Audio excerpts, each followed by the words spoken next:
Assalamualaikum warahmatullahi wabarakatuh teman-teman. Perkenalkan, kami dari bidang pendidikan perwakilan dari kelompok KKN Unit 245. Di sini ada saya Fania dan kawan saya Cesar. Hai, iya, aku Cesar dari Teknik Mesin. Kita mau ngejelasin temanya yaitu mengenai sejarah Indonesia. Topiknya sejarah nenek moyang bangsa Indonesia. Teman-teman semua pasti nggak asing kan dengan istilah nenek moyang? Sebenarnya teman-teman udah tahu belum siapa sih sebenarnya nenek moyang kita? Apa ada ikatannya dengan darah bangsa lain? Karena di sini kita mau ngejelasin lebih dalam mengenai beberapa teori yang menjelaskan dan juga disampaikan oleh para ahli sejarah mengenai asal-usul nenek moyang bangsa Indonesia. Karena ada beberapa teori nih yang mengatakan jika nenek moyang bangsa Indonesia berasal dari Cina, Melayu, atau Taiwan. Menurut teman-teman semua, mana sih teori yang benar? Atau semua teori itu benar? Menarik kan pembahasan kita? Untuk tahu apa jawabannya, yuk simak penjelasan materi kita dengan baik. Sedikit nambahin nih Van, kan ada istilah tuh, pepatah yang mengatakan kalau tak kenal maka tak sayang. Nah itu tuh yang jadi alasan kita kenapa kita harus kenal sama nenek moyang kita. Ya enggak? Ya kan? Iya dong. Nah kita semua tahu kan bangsa Indonesia itu sangat besar dan kaya raya. Kaya akan pulau, budaya, dan sumber daya alam dengan segala flora, fauna, dan sebagainya. Sebelumnya di awal kita akan menjelaskan mengenai garis besar materi yang akan kita sampaikan. Karena ya tadi seperti yang aku bilang di awal, ada teori yang akan kita bahas di materi ini, materi sejarah Indonesia mengenai nenek moyang kita. Ada 3 teori. Yang pertama itu teori Yunan. Nah teori ini itu yang banyak digunakan di buku-buku sejarah pada umumnya. Apa sih teori Yunan itu? Nah ini aku jelasin secara garis besarnya ya. Teori Yunan itu menyatakan bahwa nenek moyang bangsa Indonesia berasal dari Yunan, Cina Selatan. Teori Yunan didasari adanya penemuan kapak tua di Nusantara yang memiliki kesamaan dengan kapak yang ada di Asia Tengah. Teori Nusantara. Kalian tahu nggak teori Nusantara? Pernah dengar nggak teori Nusantara itu gimana bunyinya? Nah kalau misalnya kalian nggak tahu atau belum ngerti teori Nusantara itu sebenarnya kayak apa, ini aku kasih penjelasannya. Penjelasan singkat dulu ya. Teori Nusantara. Oke, teori Nusantara ini tuh sangat berbeda dengan teori Yunan. Karena kalau teori Yunan kan tadi bilang bahwa nenek moyang bangsa Indonesia itu berasal dari Yunan, Cina Selatan. Sedangkan kalau di teori Nusantara ini, dalam teori Nusantara itu bilang kalau bahwa manusia Indonesia itu berasal dari bangsa Indonesia itu sendiri, bukan melalui proses migrasi dari daerah lain. Jadi nenek moyang bangsa Indonesia menurut teori Nusantara ini berasal pure murni dari Indonesia itu sendiri. Nah yang ketiga ada teori out of Taiwan.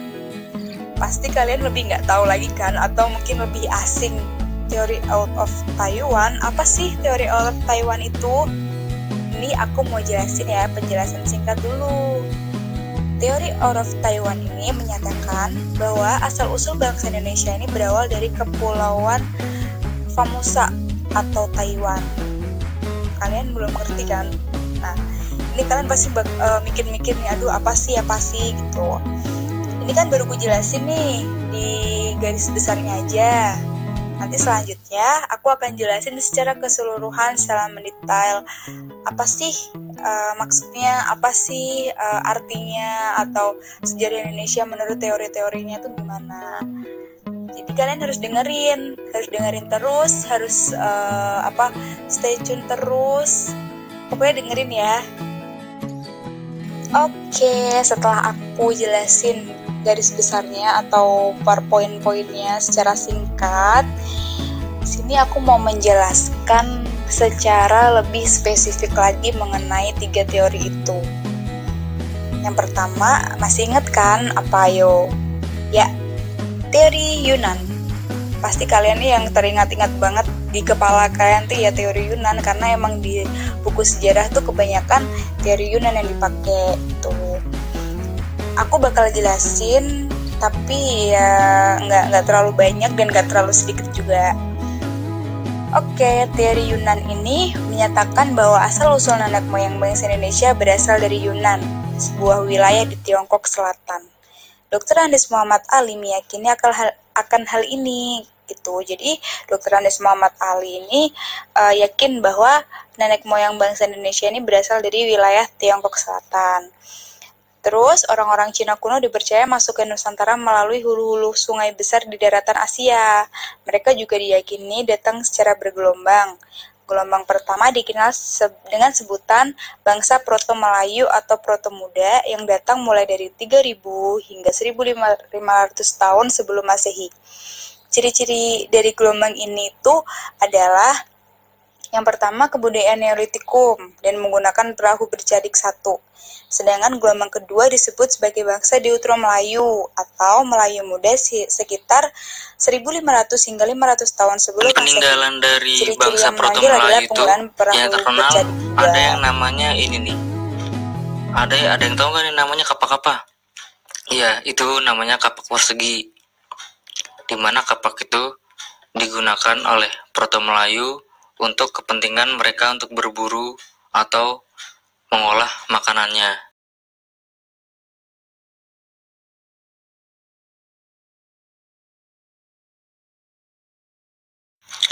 Nah, tadi kan Proto Melayu ada peninggalan juga tuh.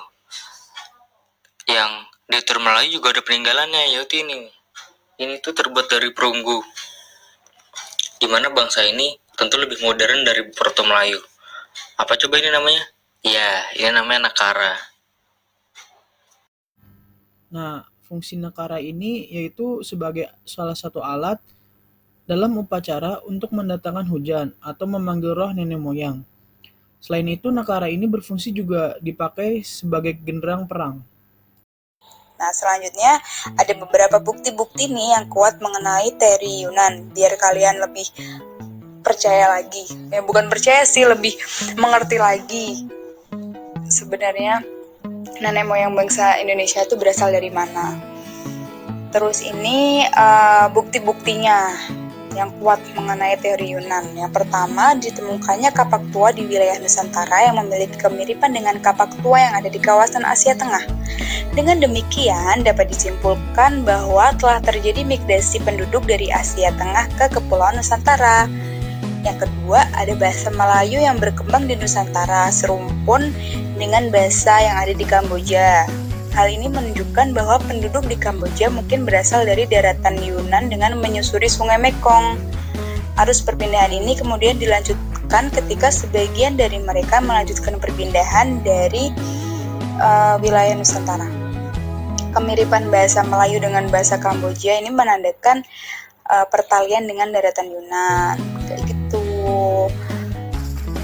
Jadi ya seperti yang ada di buku sejarah kalian pada umumnya, teori Yunan ini yang paling banyak dipercaya dan diterima oleh banyak kalangan gitu, karena ya emang bukti-buktinya tuh ada dan nyata. Terus peninggalan sejarah-sejarahnya dalam zaman dulu tuh juga ada, terus bukti-buktinya juga ada, bukti-buktinya tuh kuat. Jadi banyak yang percaya kalau nenek moyang bangsa Indonesia ini berasal dari Cina Selatan gitu.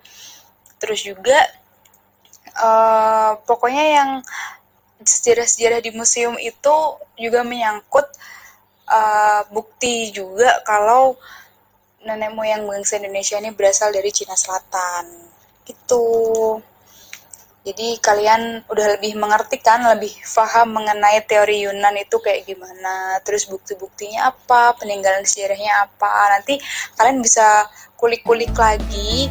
Kalau misalnya kalian belum paham atau gimana, kalian bisa kulik lagi, bisa lewat buku di internet atau bisa tanya ke siapa yang lebih mengerti seperti itu. Tapi so far ini aku ngejelasinnya udah sangat detail, udah sangat bisa banget buat dicerna dan bisa diingat-ingat lagi dengan baik seperti itu. Jadi kalau mau yang ada ditanyakan, silahkan komen ya di bawah.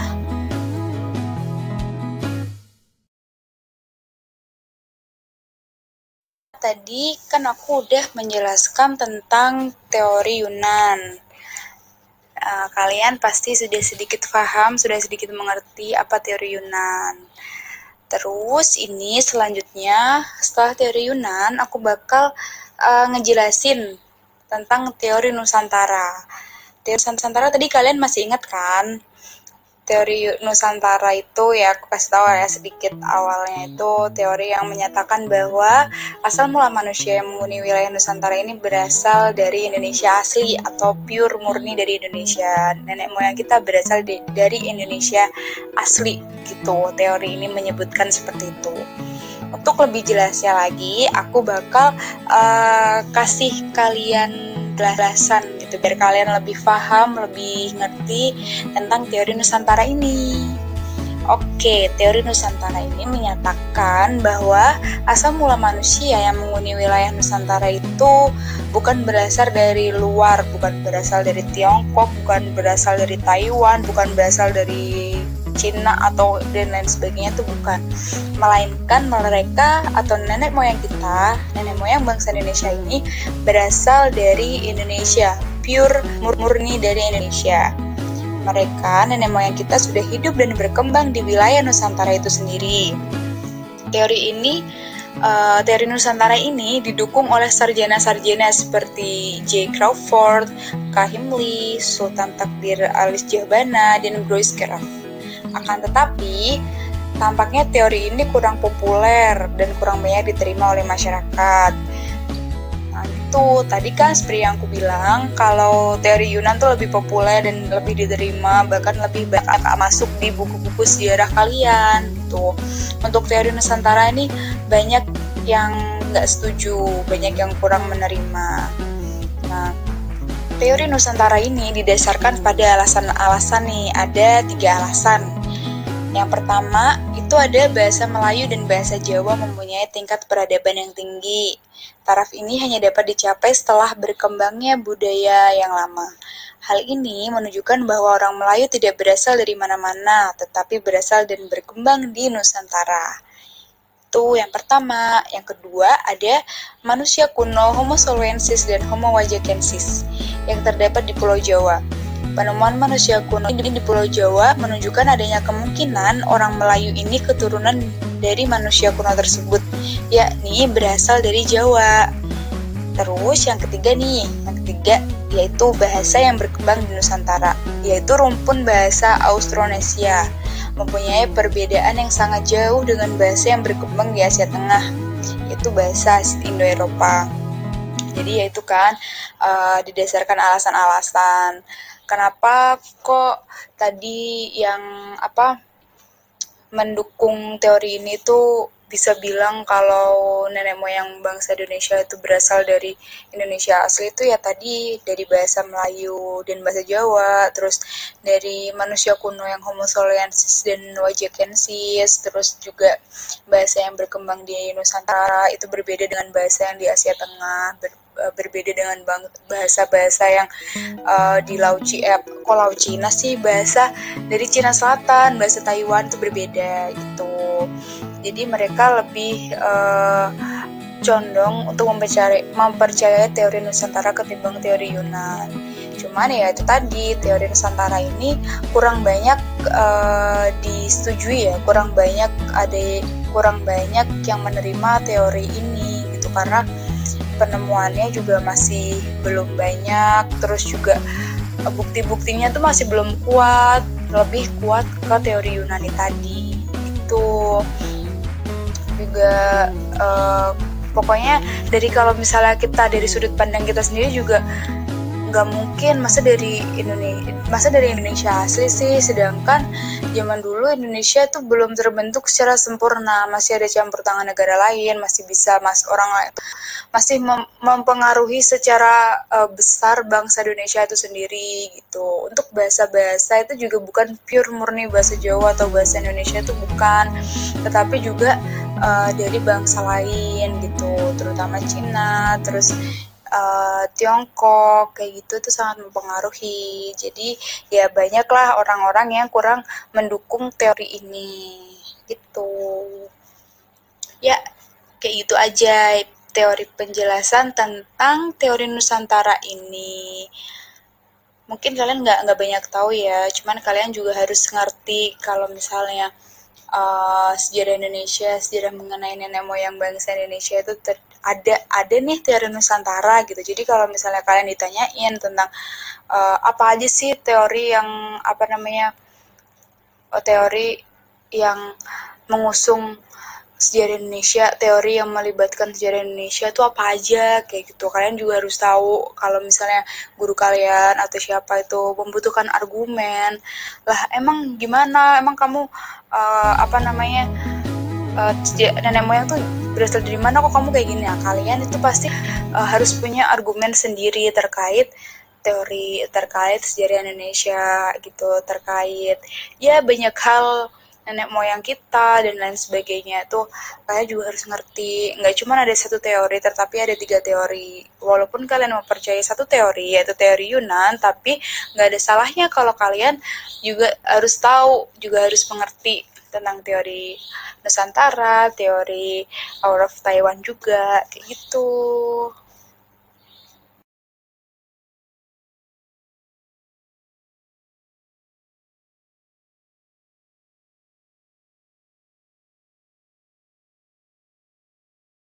Dua teori yang di atas tadi, yaitu teori Yunan dan teori Nusantara. Yang terakhir ada teori Out of Taiwan namanya. Dimana menurut teori ini bahwa bangsa Indonesia yang menghuni kepulauan Nusantara merupakan bangsa dari Taiwan yang bukan termasuk dari daratan Cina. Jadi orang-orang yang bermigrasi ke Nusantara itu tuh asalnya dari Taiwan, orang-orang dari kepulauan Taiwan sana. Secara bahasa itu sendiri, bahasa yang digunakan oleh seluruh bangsa Indonesia ini mempunyai kesamaan, yakni rumpun Austronesia, di mana rumpun Austronesia itu adalah rumpun Taiwan. Inti dari semua cabang bahasa yang dipakai oleh para leluhur yang bertempat di Indonesia bermula dari rumpun Austronesia, yaitu tadi rumpun Taiwan. Jadi bahasa kita itu sama bahasa Taiwan gitu agak-agak sama gitu loh. Mungkin dari segi nadanya atau pengucapan katanya. Kan kalau kita ngomong nih, semua huruf disebut, jadi semua huruf dibaca. E ya dibaca E, U dibaca U, nggak beda sama bahasa Inggris atau bahasa lainnya. Ada yang E-nya dibaca I, A-nya dibaca E gitu kan. Nah, selain itu, selain dari segi bahasa, ada juga nih riset genetika yang dilakukan pada kromosom. Hasil dari riset kromosom ini tidak ada kecocokan tuh kromosom antara manusia yang ada di Indonesia sama manusia yang ada di daratan Cina. Nah, oleh karena itu, setelah adanya teori Out of Taiwan ini, teori Yunan tuh seakan-akan kayak nggak kepake gitu loh, nggak dipercaya. Ya gimana mau dipercaya orang, alasan kuatnya ada di sini kok. Tes genetika gitu loh, tes kromosom kan darah yang dites, bener-bener dari keturunan kita yang dites. Kita tuh nggak ada keturunan sama sekali dari orang-orang yang ada di daratan Cina gitu loh.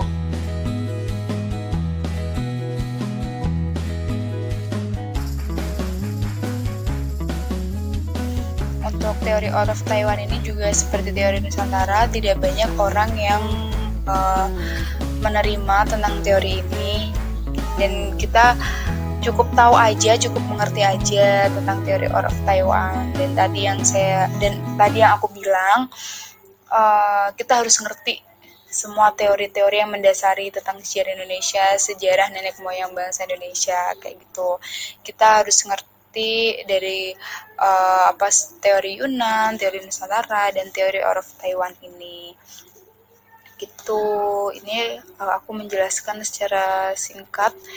Semoga kalian bisa mengerti, bisa berpikir bahwa ternyata teori ini bukan hanya teori Yunan aja ya, ternyata ada teori Nusantara nih, ada teori Out of Taiwan juga. Walaupun sebenarnya aku nggak setuju nih sama teori dua ini, aku lebih setuju sama teori Yunan. Tapi kalau misalnya ditanya argumen atau ditanya apa, kalian juga pasti harus ngerti tentang teori ini. Tuh. Oke, ini 3 teori udah aku jelasin. Semoga kalian bisa mencerna dengan baik dan bisa mengerti untuk segala pertanyaan yang ada di kepala kalian. Itu boleh banget kalian search lagi lebih dalam di internet, atau tanya dengan teman, atau lebih banyak membaca buku lagi, lebih tahu secara detail tentang teori-teori ini gitu. Terima kasih sudah mendengarkan penjelasan teori ini.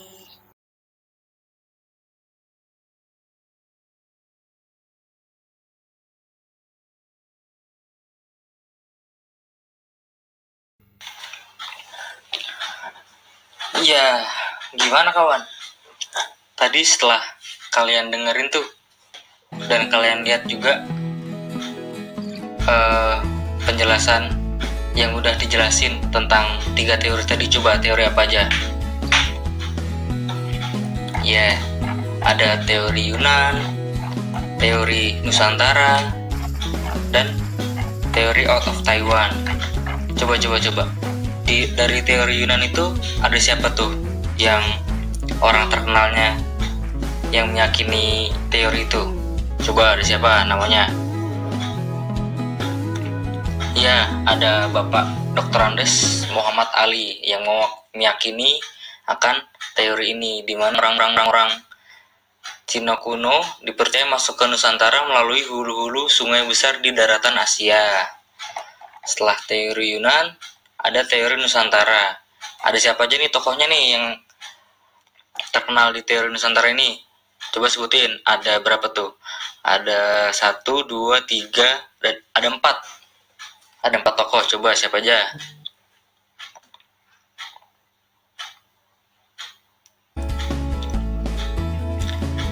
Ya, ada J. Crawford, K. Himli, Sultan Takdir Ali Syahbana, dan Goris Keraf. Itu dia sarjana-sarjana terkenal loh guys, yang mendukung teori Nusantara ini, dimana orang-orang Nusantara tuh ya emang ada dari penjuru Nusantara itu sendiri gitu loh. Yang terakhir apa tadi? Teori out of Taiwan. Iya, di teori ini bukti yang terkenal tuh tadi riset genetika yang dilakukan pada kromosom, di mana kromosom kita sama orang-orang di daratan Cina tuh nggak sama ya, nggak cocok. Makanya timbul teori ini, dan teori ini kuat tuh dari situ. Kesimpulannya adalah bahwa proses interaksi antara bangsa ternyata sudah berlangsung ribuan tahun lalu, seiring berlangsungnya proses migrasi nenek moyang bangsa Indonesia. Manusia dari berbagai daerah melakukan migrasi meskipun hanya menggunakan peralatan sederhana. Contohnya kayak tadi itu ada perahu bercadik 1 dan perahu bercadik 2. Coba kalian bayangin, pakai perahu mereka dari daratan yang jauh di sana, beribu-ribu kilometer jauhnya dari kita, mungkin ratusan ribu atau mungkin jutaan kilometer, nggak tahu deh kalau jutaan, ya ratusan ribu lah, lewat laut lagi. Kalian bayangin aja di laut yang sebesar itu, besar ombaknya seperti apa, kalau ada badai bagaimana, perahunya pun pasti nggak secanggih sekarang, yang tingkat keamanan pasti tinggi banget kan. Kalau yang dulu gimana? Perahu cuma dari kayu doang, didayung, atau mungkin jalan hanya mengandalkan angin. Kan mereka kayak random aja kan, pasti ya udah jalan aja dulu gitu. Iya, kayak sama dia, jalanin aja dulu gitu kan. Peralatan sederhana, mereka bisa nyampe sini, dari sana jauhnya gitu loh. Sampai sini pun mereka nggak ada siapa-siapa, modal nekat aja lah intinya. Dari itu, hal ini memberikan kesadaran bagi kita mengenai pentingnya interaksi antara bangsa gitu. Jadi kita jangan cuma sama bangsa kita sendiri. Jadi kita harus mengikat tali silaturahmi mungkin ya bahasanya dengan bangsa-bangsa lain, agar bangsa kita juga lebih besar gitu loh. Mereka kan kesini dari bangsa jauh itu nggak cuma mau piknik doang kan, pasti ada tujuan, ada misinya ya. Mungkin mereka akan meluaskan perekonomian mereka, jual rempah-rempah atau apa hasil buminya mereka gitu loh. Itu tujuannya.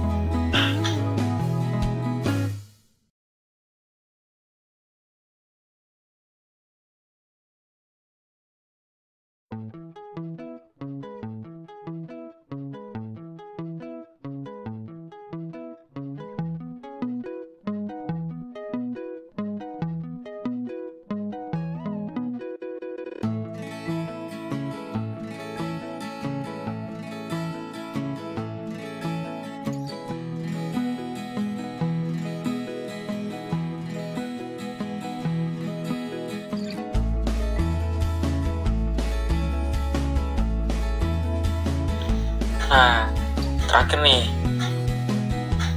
gimana? Udah pada tahu belum manfaatnya apa aja? Coba, kalau dengan tahu sebutin dulu manfaatnya apa aja.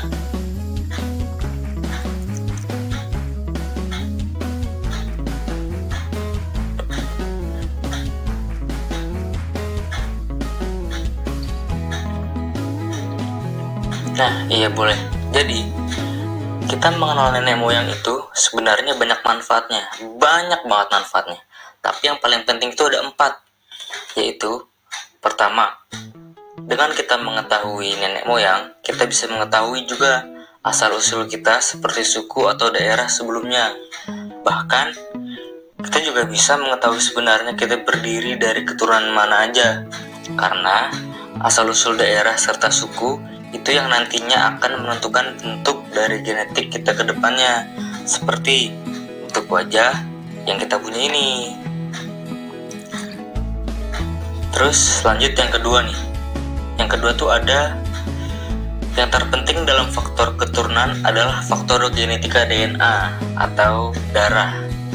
Seperti tadi tuh yang udah dijelasin di teori out of Taiwan. Kalau ada kan tadi yang dites tentang genetikanya atau kromosomnya, dibuktikan bahwa kromosom rakyat Indonesia nggak ada kesamaan tuh sama orang-orang yang ada.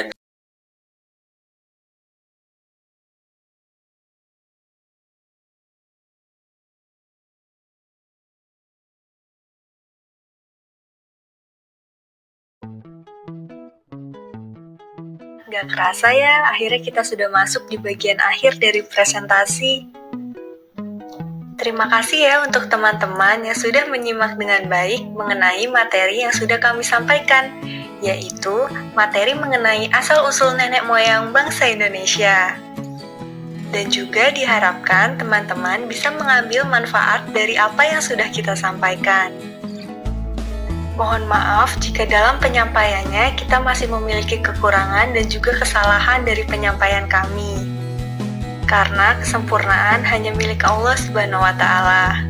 Sekali lagi, terima kasih untuk semua teman-teman yang sudah menyimak dengan baik presentasi yang kita sampaikan tadi. Semoga kita bisa bertemu ya di lain waktu. Wassalamualaikum warahmatullahi wabarakatuh.